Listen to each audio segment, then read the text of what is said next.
Cabo Bruno é apontado como líder do Esquadrão da Morte, acusado de fazer justiça com as próprias mãos. Depois do sucesso que foi o vídeo sobre a vida do Elinho Justiceiro aqui no canal, eu resolvi trazer a história de mais um justiceiro, dessa vez o Florisvaldo de Oliveira, mais conhecido como Cabo Bruno. Preso há 18 anos, Cabo Bruno foi condenado a 103 anos de prisão. Depois que os suspeitos se certificaram de que Cabo Bruno estava realmente morto, eles embarcaram em um automóvel já preparado para a fuga. Se você gosta desse tipo de história, meu amigo, eu convido você a ficar aqui no canal. Meu nome é Guilherme Lima, este é o canal Povo Curioso e vamos conhecer a história do Cabo Bruno.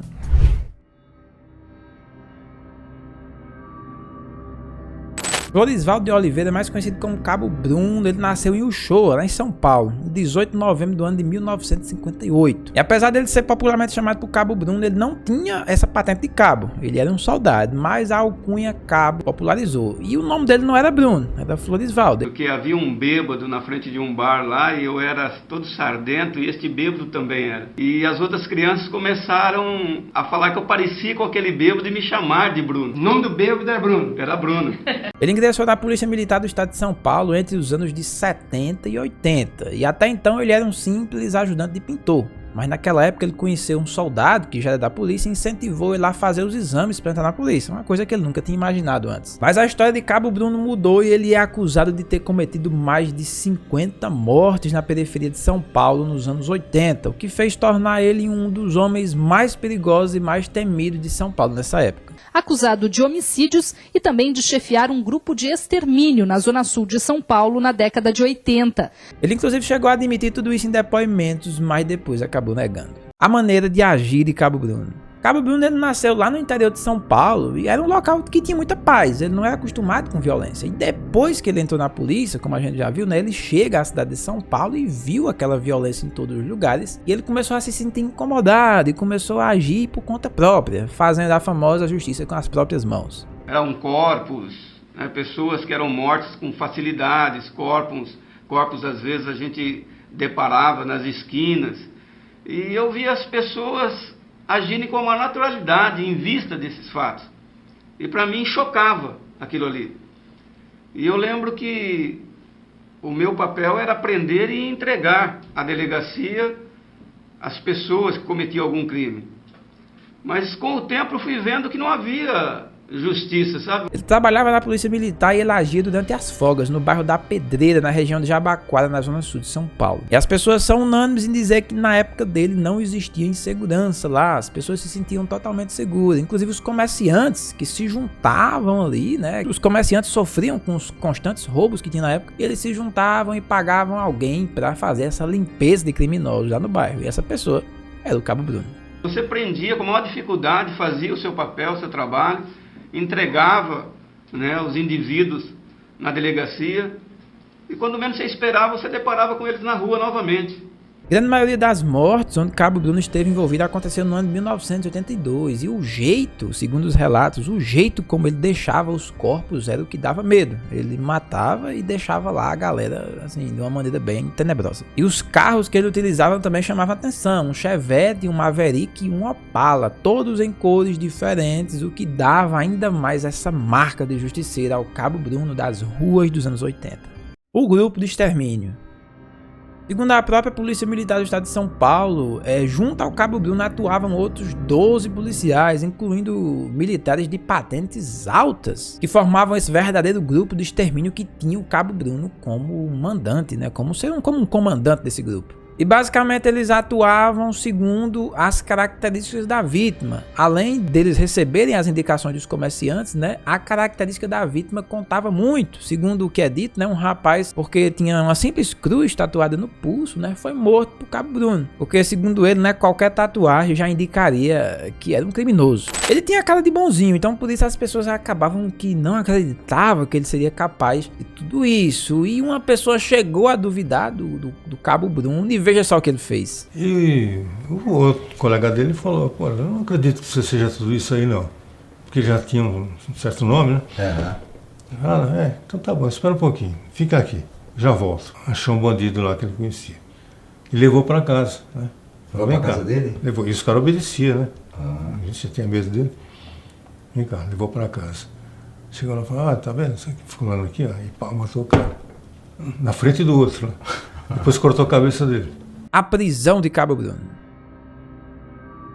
Ele foi detido pela primeira vez em 1983 e, após 3 fugas, foi preso em definitivo em 1992. Ele foi preso a primeira vez, galera, no dia 22 de setembro de 1983, por determinação da justiça, depois de ter sido acusado de mais de 20 assassinatos e sendo reconhecido por várias testemunhas. E ele próprio assumia muitas dessas mortes, mas outras ele não assumia, porque segundo ele, alguns marginais aproveitavam para matar e se apresentavam como sendo o Cabo Bruno, eles utilizavam o próprio nome dele. Depois de 12 julgamentos, ele foi condenado a mais de 113 anos de prisão. Essa primeira vez que ele foi preso foi no presídio militar Romão Gomes, e durante os anos seguintes, no ano de 1983 a 1990, ele chegou a fugir 3 vezes dessa unidade militar. Em uma dessas fugas, ele acabou fazendo funcionários reféns para poder fugir lá desse presídio, inclusive chegando até a balear um soldado da PM, mas que não morreu. E o próprio Cabo Bruno, depois de muito tempo, ficou feliz por causa disso.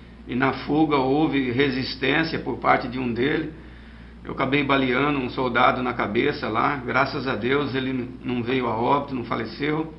E depois de tanto fugir dos presídios militares, ele ficou detido na penitenciária Dr. José Augusto César, em Tremembé, em São Paulo, porque as autoridades viram que o presídio militar não era capaz de conter as fugas do Cabo Bruno. A conversão dentro da prisão.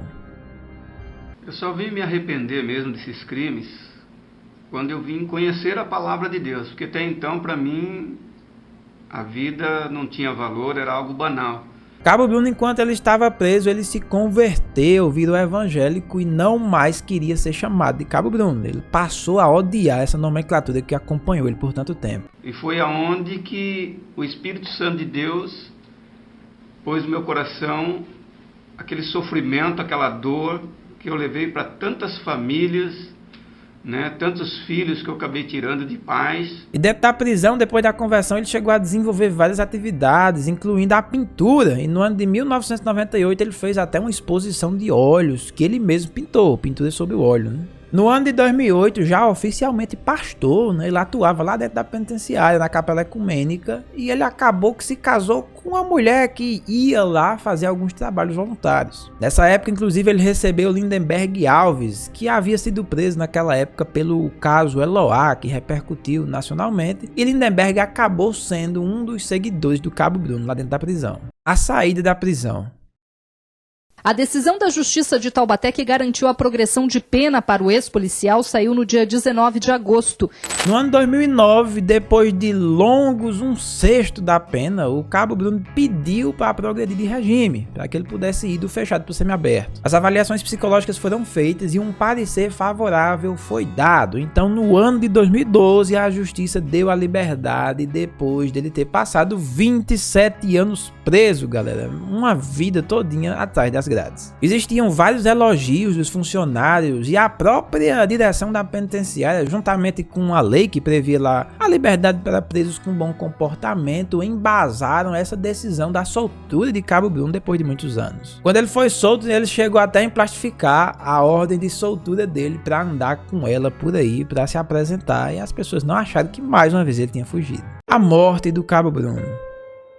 Florisvaldo de Oliveira voltava de uma cerimônia religiosa por volta das 11h30 da noite, quando foi surpreendido por 2 homens armados. Ele foi solto no dia 22 de agosto de 2012. E depois de apenas 35 dias solto, né, depois que ele tinha saído da prisão, o Cabo Bruno foi morto com mais de 10 tiros no bairro Quadra Coberta, em Pindamonhangaba, na noite de 26 de setembro do ano 2012. Ele estava voltando de um culto religioso da cidade de Aparecida e estava na companhia de alguns familiares, entre ele e a sua esposa. E geralmente é isso que acontece com os justiceiros, né? Eles passam muitos anos na prisão e quando não são executados dentro da própria prisão, quando são soltos, imediatamente a galera vai atrás. Ele estava no banco do passageiro quando 2 homens se aproximaram e eliminaram o Cabo Bruno, né? O caso até hoje segue arquivado e não se chegou a quem matou Cabo Bruno. Inclusive o delegado que investigou esse caso na época já se aposentou e até agora segue indefinido. Você já conhecia a história de Cabo Bruno? Coloca aqui no comentário o que é que você achou. achou, se as ações dele foram corretas, se não foram. Eu quero ouvir